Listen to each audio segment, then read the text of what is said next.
Assalamualaikum Gen Z Parents. Nah, gimana kabarnya hari ini? Sebelumnya kenalin, aku Mela Amelia, sama ada kedua rekan aku, ada Ashifa sama Rahma. Nah, kali ini kita bakal bahas gimana caranya parenting di anak usia 7-10 tahun. Mungkin ya, usia 7-10 tahun ini sedikit ngeselin gitu ya. Tapi ingat, tahun ini merupakan golden moment di mana mereka udah bisa bedain baik dan buruk, ngerti aturan, tapi kadang masih lupa sholat dan kadang bikin emosi.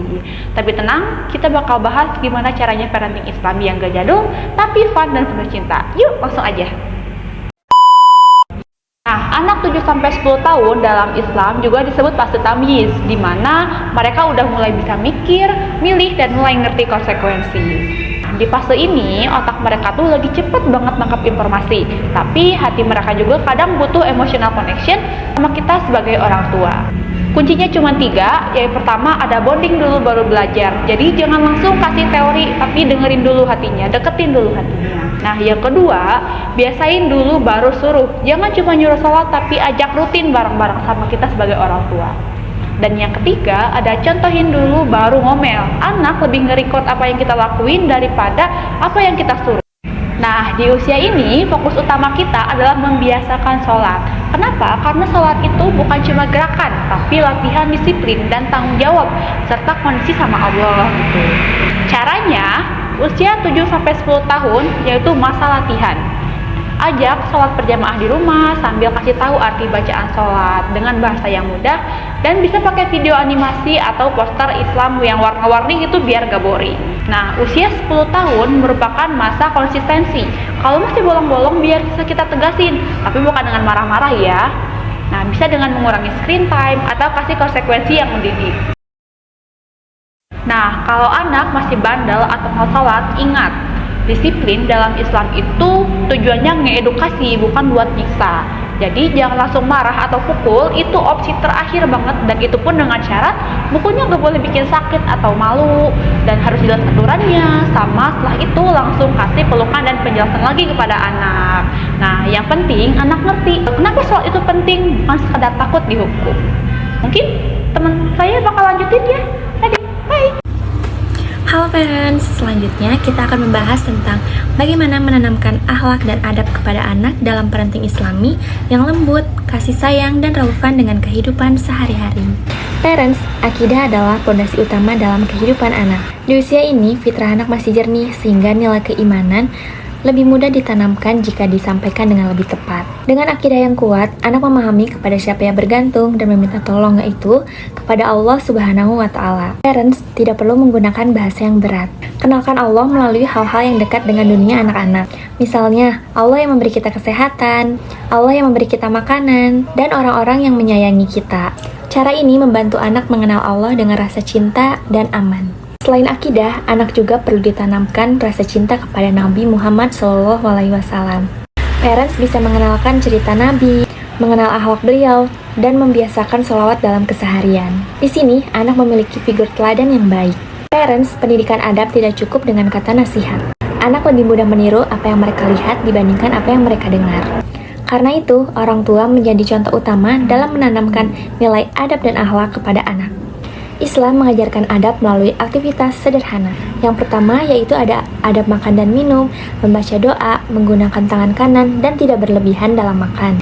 Yang kedua yaitu ada adab bertamu dan menjaga privasi, seperti mengucapkan salam, meminta izin, dan tidak memasuki ke wilayah pribadi orang lain. Kebiasaan ini membantu anak tumbuh menjadi pribadi yang sopan santun dan menghargai orang lain. Adab berbicara dan bersikap merupakan bagian penting dalam pembentukan kepribadian anak. Ajarkan anak untuk berbicara dengan sopan, jujur, serta mampu mengendalikan emosi. Islam mengajarkan bahwa berkata baik adalah kebaikan. Dan apabila tidak mampu berkata baik, maka lebih baik diam. Parents menanamkan akidah dan akhlak pada usia 7-10 tahun membutuhkan keteladanan, pembiasaan, dan kesabaran. Dengan pendekatan lembut dan penuh kasih, insya Allah anak akan tumbuh menjadi pribadi yang beriman, berakhlak, dan beradab. Halo parents di rumah, perkenalkan di sini ada saya Rahma yang akan menyambung lagi pembahasan mengenai parenting Islam pada anak 7-10 tahun. Nah, sekarang di sini saya akan membahas lagi untuk fase tamyiz, di mana pada anak usia 7-10 tahun pada fase ini itu sudah bisa membedakan baik dan juga buruk, serta di sini juga sudah bisa dimulai nih bunda-bunda untuk anak tuh bisa menerima aturan dan juga tanggung jawab. Nah, pada fase ini penguatan disiplin ini sangat penting ya untuk proses pendidikan anak di rumah. Baik bunda-bunda, tadi udah agak saya singgung ya mengenai kedisiplinan anak, di mana pada fase 7-10 tahun ini memasuki fase tamyiz, yaitu kedisiplinan dan juga tanggung jawab. Nah, salah satu kedisiplinan dan tanggung jawab dalam parenting Islam sendiri adalah dengan memisahkan tempat tidur anak. Kenapa sih pemisahan tempat tidur ini harus gitu ya untuk mendisiplinkan anak? Nah, aturan ini itu bukan hanya sekedar aturan aja nih bunda-bunda, tapi itu memiliki tujuan pendidikan yang sangat penting. Nah, melalui pemisahan tempat tidur, orang tua atau kita selaku parents gitu ya bisa membantu menjaga fitrah anak. Dengan menjaga fitrah atau kesucian anak, itu bisa menumbuhkan rasa malu. Lalu dengan menumbuhkan rasa malu tersebut, itu bisa menjaga atau sebagian daripada iman, seperti itu. Lalu orang tua juga bisa mengenalkan batasan aurat ataupun privacy sejak dini. Selain itu, hal ini juga melatih kemandirian dan tanggung jawab anak dalam kehidupan sehari-hari. Namun dalam Islam sendiri, disiplin itu tidak diajarkan dengan cara yang keras atau menakutkan.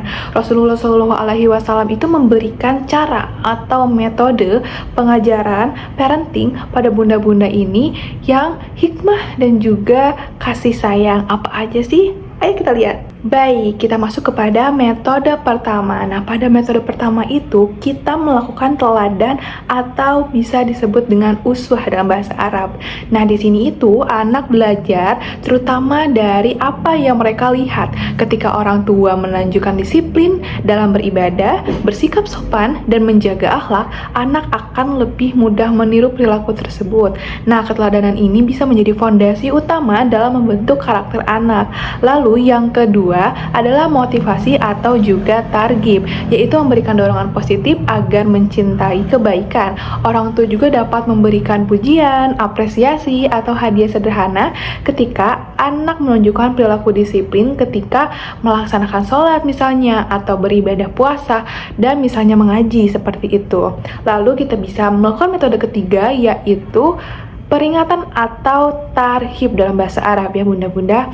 Nah, pada peringatan ini diberikan itu ketika anak melanggar suatu aturan namun tetap dilakukan dengan cara yang mendidik tentunya ya, bukan menyakiti. Tadi kita sudah bahas bahwa Rasulullah menjaga anak, dorong anak itu dengan kasih sayang dan juga hikmah, dan tujuannya adalah di sini agar anak itu bisa memahami konsekuensi dari perilakunya dan bisa bertanggung jawab atas segala hal yang dia lakukan.